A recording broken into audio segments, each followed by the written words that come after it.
Rogue One! Okay, so this is the non-spoiler review for Rogue One, A Star Wars Story. I got a bunch of notes right here.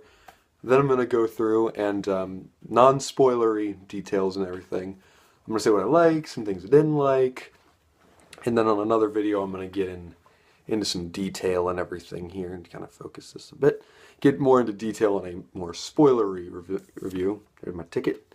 I saw it a couple hours ago, and I've really marinated on it. I've kind of sat on it, kind of thought about it, watched some other spoiler reviews and stuff, just to kind of think about it. Where do I want to place it? What's the rating I want to give it? How did I feel about this movie?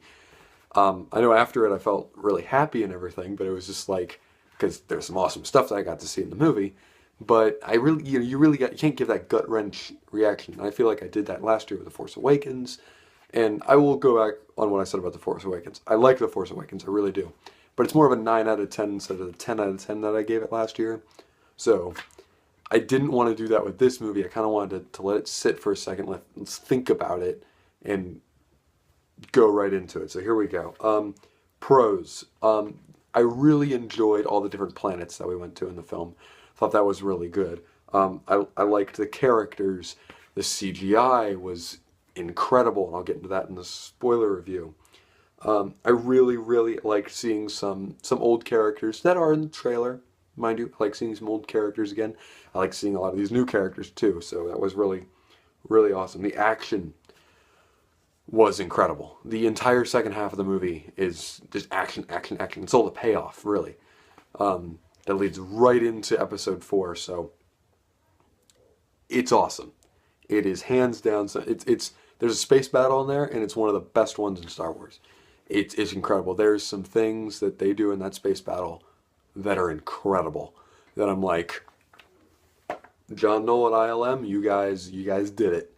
You made a movie and you put together some amazing visuals. Even in the rest of the movie looks great. So the visuals are fantastic, and that is a solid plus for this.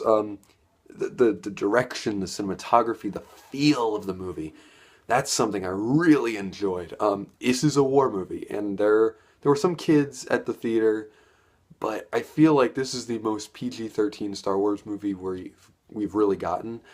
And I felt like there were some moments of levity, and there were some moments of real heart-wrenching, dramatic stuff going on. There was a couple of scenes that are really emotional, and some scenes that are very almost dark. You know, there's one scene in particular it's sort of dark, but there's some just dark tone there, and I really like that for a Star Wars war movie, and I thought that was really good. There's just some really, really good stuff going on there. There's some things that are addressed in the Star Wars canon that they really addressed really well, and I really enjoyed that. Like I said, I liked a lot of the new places that we went, a lot of the new planets, and some familiar places that we go to, which I really enjoyed. Familiar sets and things that we've seen in Star Wars before, but it looked awesome. I mean, it was incredible. I really enjoyed that. Again, the space battle is really cool. This in our heroes and our villains. They're really good. And I really enjoyed a lot of that stuff. There's some, I'll get more into detail in the spoiler review, obviously, but there's just a lot I really liked about this movie. K2SO, I know a lot of people are going to say that. To be different, I really like K2SO. He was really, really funny and really good. Alan Tudyk, good job. You're a motion capture guru. You're really good at that stuff. You're just also a really good actor, so there you go. I liked Cassian Andor. Played by Diego Luna. I liked Felicity Jones, Jen Erso. Ben Mendelsohn as, nobody's really talking about him, Ben Mendelsohn as director Orson Krennic. Really good job. I really liked him. I liked the entire Rogue One crew. I really liked their dynamics, and I thought that was really good. I liked a lot of the villains of the movie, as it were. And an unexpected villain, I will say, that a lot of us didn't expect to be in the movie, but he did very well, very well. Darth Vader is in this movie. That's all I'm going to say. He's in this movie. He's in this movie, yeah. And I'll get obviously more in detail in the spoiler review. But again, I really, really enjoyed this movie, but no movie is perfect. There was no opening crawl. And we already knew that. The no opening crawl, and then the Rogue One title itself, because this isn't a spoiler. I don't think it is. This is just how the movie goes. There's an opening scene, then it pops in and says Rogue One, and then the rest of the movie goes.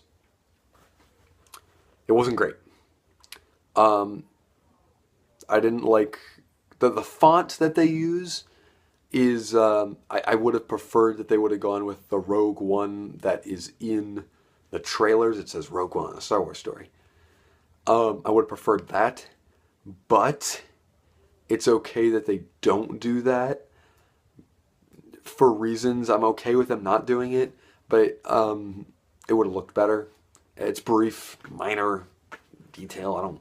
It's okay. It worked. It's fine. But there were some lines of dialogue I thought that were a little on the nose, a little cheesy, but they didn't take me out of there. My gripes with this movie are that there are just moments. There are just moments that I'm like, that wasn't great. Again, this movie had a lot of reshoots, which I don't feel like really did much to change the movie at all.